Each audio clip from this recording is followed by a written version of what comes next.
ഇതിപ്പോ 17 19 ആയി പോയി. ഞങ്ങൾ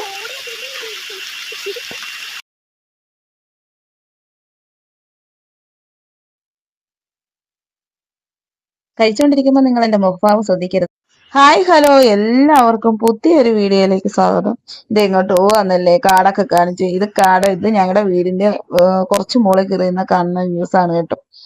ഇനി എന്നിട്ട് ഞങ്ങൾ തൊട്ടടുത്ത് ഇച്ചിരി കാട് പിടിച്ച് കിടപ്പുണ്ട്. അവിടെ കയറി ഒരു ചീര പറിക്കാൻ നിർത്ത് പോവാണ്.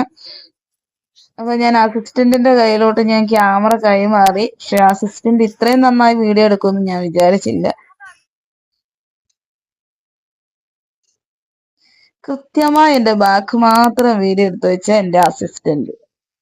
ഒരു ലൈക്ക് കൊടുക്കാതെ നിങ്ങൾ പോകല്ലേ. വരുന്നുണ്ട്. ഇതിപ്പോ 17 19 അമ്മ ഓണാക്കി വെച്ചിട്ട് ഉണ്ടോന്നല്ലേ ചോദിക്കുന്നേ? ഉണ്ട്. അയ്യോ, മഴ ഇതെന്തോമേ നല്ല വ്യൂ. ഞാൻ ഒന്ന് കാണിക്കട്ടെ. അയ്യോ, എന്റെ അവസ്ഥ കൊടുക്കാന്. മഴ വന്നപ്പോ തന്നെ ക്യാമറ എറിഞ്ഞിട്ട് ഇതാ പറന്നു പോകും. ഞാനും പുറകെ ക്യാമറയും പിടിച്ചിട്ട് പറന്നു പോകും. വീഴാത്തത് ആരുടെയോ പ്രാർത്ഥനയുടെ ഫലം. അങ്ങനെ സമാധാനത്തോടു കൂടി കുടുംബം നോക്കിക്കൊണ്ടിരുന്ന പുഴുക്കളെയും അച്ചിളുവരെയും കുടുംബസമേതം കുടിയൊഴിപ്പിച്ച ശേഷം ചീര നന്നായി കഴുകി വൃത്തിയാക്കിയ ശേഷം ഞാൻ അരിയാൻ പോവുകയാണ് കേട്ടോ. അത് സൂക്ഷ്മമായി നിരീക്ഷിക്കാതെ നിങ്ങൾ കുടുംബം നടത്തുന്നവരെ ഒന്ന് ഓടിക്കാതെയൊക്കെ കറി വെച്ച് കഴിഞ്ഞാൽ ചിലപ്പോൾ ചീരക്കറി കിട്ടിയെന്ന് വരില്ല, നോൺ വെജ് കറി കിട്ടിയെന്നിരിക്കും. എന്റെ സൂക്ഷ്മമായി പരിശോധിച്ച് അരിഞ്ഞ് കൃത്യമാക്കി വെച്ചിരിക്കുന്ന ചീര, പിന്നെ കുറച്ച് ചിരണ്ടി വെച്ചിരിക്കുന്ന തേങ്ങ, പിന്നെ ഒരു സവോള, കുറച്ച് പച്ചമുളക്. അതിനുശേഷം ചീൻചട്ടി അടുപ്പത്തോട്ട് വെക്കുക.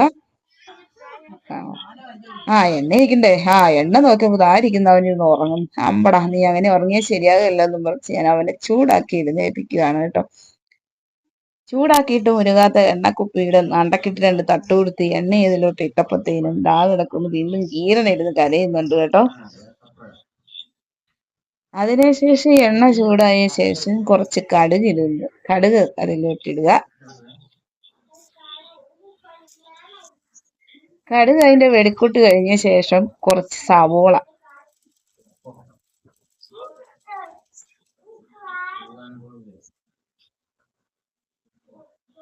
പച്ചമുളക് കൂടി ഇട്ട് കൊടുക്കും. അത് നന്നായി ഇളക്കി അത് കുറച്ചു നേരം മൂപ്പിക്കുക.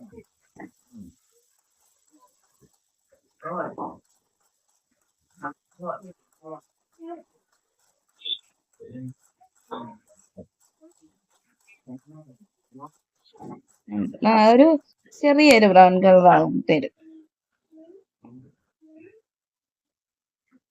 അപ്പൊ അതിലോട്ട് ഒരു കുറച്ച് മഞ്ഞൾപ്പൊടി, ഒരു ഇച്ചിരി ചീരയുള്ളൂ. അത് കഴിഞ്ഞൊരു കുറച്ച് ഉപ്പ് ഒത്തിരി ഇടാൻ പാടില്ല, കൂടിപ്പോയാലോ പിന്നീടും ചേർക്കാലോ. അതിനൊരു ശകലം ഉപ്പ്. അത് കഴിഞ്ഞിട്ട് ചീര നമുക്ക് അതിലോട്ട് തട്ടിക്കുഴിക്കുക.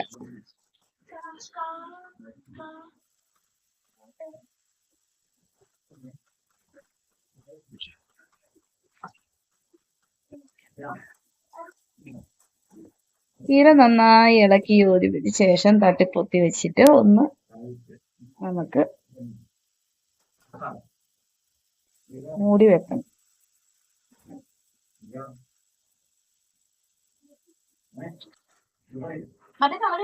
മൂടി വെച്ച ശേഷം വീണ്ടും ഒന്ന് തുറന്ന് ഒന്ന് ഇളക്കണം.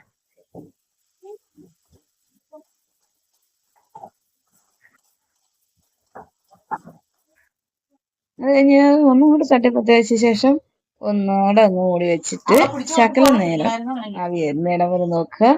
അതിനുശേഷം അതൊന്ന് ഇളക്കി കഴിഞ്ഞിട്ട് അതിന്റെ നടുവിലോട്ട് നമ്മൾ ചിരണ്ടി വെച്ചിരിക്കുന്ന തേങ്ങ ഇട്ട് കൊടുക്കുക.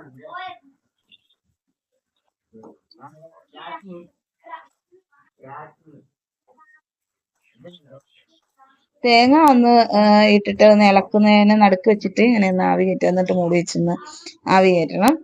ആവി കയറ്റിയ ശേഷം അത് ഒന്ന് ഇളക്കി കൊടുക്കണം. പിന്നെ അത് നന്നായി ഇളക്കിയാൽ മതി കേട്ടോ. പിന്നെ മൂടി വെച്ചില്ലെന്ന് ഓർത്തും കുഴപ്പമൊന്നുമില്ല. പിന്നെ ഒരു കാര്യം കൂടി, എൻ്റെ വീഡിയോസ് ഒക്കെ ഇഷ്ടപ്പെടുവാണെങ്കിൽ നിങ്ങളൊന്ന് കമന്റ് ചെയ്യണം, സബ്സ്ക്രൈബ് ചെയ്യണം, ലൈക്ക് ചെയ്യണം, ഷെയർ ചെയ്യണം. അങ്ങനെ ചീരക്കറിയൊക്കെ ശരിയായ ശേഷം ഞാൻ ചോറ് തിന്നാൻ പോവാണ്. ചോറ് കഴിക്കാനായിട്ട് ചോറിന്റെ കലം അടപ്പ് തുറക്കണം. അടപ്പ് തുറന്ന് നോക്കിയപ്പോ ദാണ്ടടാ കഞ്ഞിക്കലത്തേ ഉള്ളൂ ചോദിച്ചിരിക്കുന്നു. അപ്പൊ കഞ്ഞിയാണ് ഗൈസ് കണ്ടത്, കഞ്ഞി. അപ്പൊ അപ്പുറത്ത് നിന്ന് അമ്മ വിളിച്ചു പറയുന്നത് ഇന്ന് ഞാൻ കഞ്ഞിയാണ് ഉണ്ടാക്കിയത്, കഞ്ഞി കുടിച്ചാൽ മതി. എന്തായാലും കഞ്ഞിയെങ്കിൽ കഞ്ഞി. കുറച്ച് കഞ്ഞി നമ്മുടെ പ്ലേറ്റിലോട്ട് കോരിയിട്ട് കുറച്ച് തക്കാളിക്ക കറിയും കോരി ഒഴിച്ച് കുറച്ച് ചീരയും ഇട്ട് കുറച്ച് അച്ചാറും ഇട്ടു. അതിനുശേഷം ഞാൻ കഴിച്ചു ഗൈസ്. കഴിച്ചുകൊണ്ടിരിക്കുമ്പോൾ നിങ്ങൾ എൻ്റെ മുഖഭാവം ശ്രദ്ധിക്കരുത്. കറി കൊള്ളൂലാത്തതുകൊണ്ടല്ല, എനിക്ക് കഞ്ഞി ഇഷ്ടമില്ലാത്തതുകൊണ്ടാണ്. പിന്നെ ഇന്നത്തെ വീഡിയോ ഇത്രയൊക്കെ ഉള്ളൂ. എന്നാൽ എല്ലാവർക്കും ടാറ്റാ.